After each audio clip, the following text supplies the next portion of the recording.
मालिक ने एग्जाम्पल दिया, महाभारत के युद्ध में भीष्म पितामह, द्रोणाचार्य और कर्ण, इनका शरीर बाणों से छलनी क्यों कर दिया गया? ये तो इतने महान योद्धा थे, उसके बावजूद भी उनकी ऐसी दुर्गति से मौत क्यों हुई? तो परमात्मा ने बताया कि महाभारत के युद्ध में उन्होंने सच को सच नहीं कहा।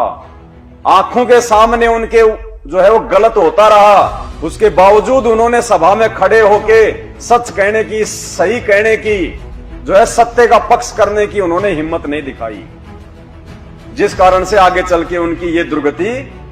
तो परमात्मा ये सत्संग हमें क्यों सुना रहे हैं भाई? हमें क्या मतलब है? परमात्मा ने इसलिए सुनाए कि आगे चल के तुम्हारे सामने भी वो धर्म संकट की स्थिति पैदा होगी।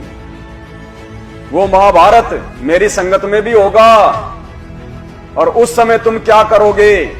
तुम महात्मा विदुर की भूमिका निभाओगे या फिर भीष्म, द्रोण और कर्ण वाली भूमिका निभाओगे? तो मालिक कहते हैं कि महाभारत के युद्ध में कहीं ना आडी तिथि, और जिसके कारण उस युद्ध में उन तीनों के साथ में ऐसी बीती।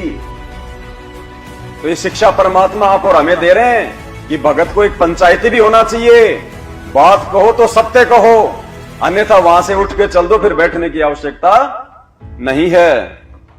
भीष्म पितामह और द्रोणाचार्य, इन्होंने महाभारत के समय इनके साथ कैसी दुर्गति से मरे ये तीनों के तीनों। तो क्या कहते हैं कि द्रौपदी चीर हरण में उन्होंने कहीं न आडी तिथि, अर्थात महाभारत में उनके लिए ऐसी बीती। भीष्म पितामह बाणों से छान दिया गया और पड़ा पड़ा कर रहा है, रो रहा है, पता नहीं कितने दिन में जाकर उसके प्राण निकले। ऐसे द्रोणाचार्य की मृत्यु हुई, ऐसे कर्ण को बाणों से छान दिया गया था।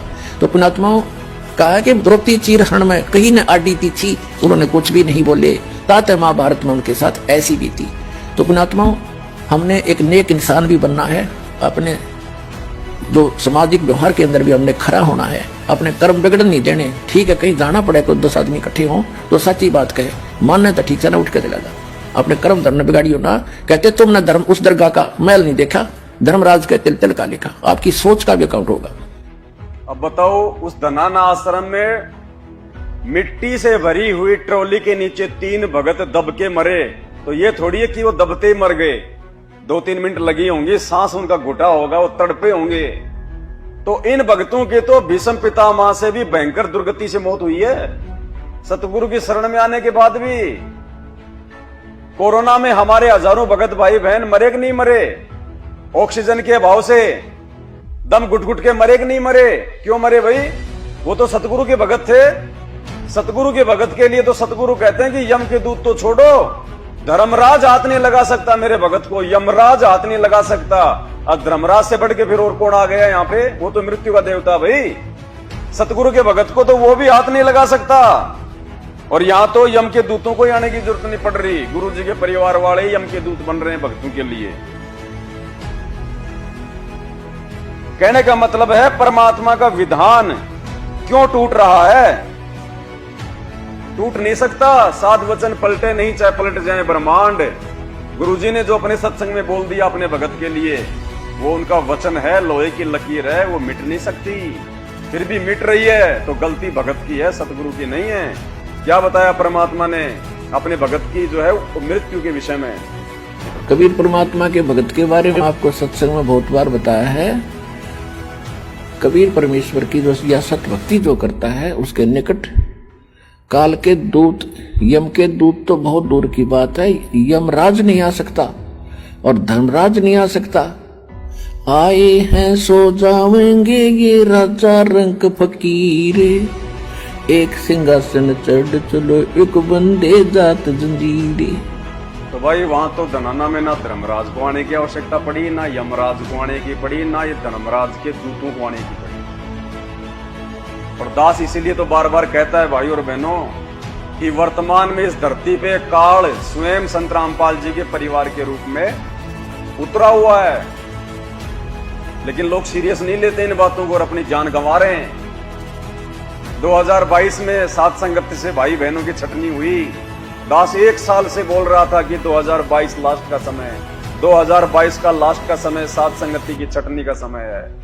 लोगों ने देखा ऐसे भोंक रहा है, और देख लो परमात्मा ने क्या खेल खेला, सबकी परीक्षा ले ली, दास की भी ले ली मालिक ने। तो ऐसा नहीं है भाई, मैं कोई अपनी मर्जी से नहीं बोलता साथ संगति में आके, ना मुझे अधिकार है, और अपनी मर्जी से बोलूंगा तो कोई पागल नहीं बैठे सामने जो मेरी हर बात को मान लेंगे। हर बार साथ संगतियों को तोड़ने का प्रयास किया जाता है इस काल प्रेरणा से। ये केवल सत्य मार्ग से ही आत्माओं को भटकाता है, बाकी तो इसने भीड़ इकट्ठी कर रखी उन आश्रमों में जहां कोई ज्ञान नहीं, जहां कोई चर्चा नहीं, कोई सतगुरु की महिमा नहीं। उल्टा हमें वो लोग जो है दोष देते हैं कि तुम गुरुजी को भोग क्यों लगा रहे हो, तुम तो गुरुजी के श्राद्ध निकाल रहे हो। उनको इतना ही ज्ञान नहीं है, बताओ भोग लगाएं किसको लगाएं? अरे हम तो दाढ़ी मूछ वाले को लगा देंगे, लाके खड़ा कर दो हमारे सामने, कहां है? हम तो उसको लगा देंगे, लाओ कहां है? तो भाई और बहनों, बिल्कुल अंधकार छाया हुआ है, अंधकार। आप और हम थोड़े बहुत जीव हैं जो इन चीजों को समझ पा रहे हैं। ये सद्बुद्धि परमात्मा ने ऑन कर रखी है, नहीं तो आप और हम भी उन्हीं भक्तों में से भगत हैं। ये विशेष मेहर है सतगुरुदेव भगवान की। सतगुरु रामपाल जी भगवान की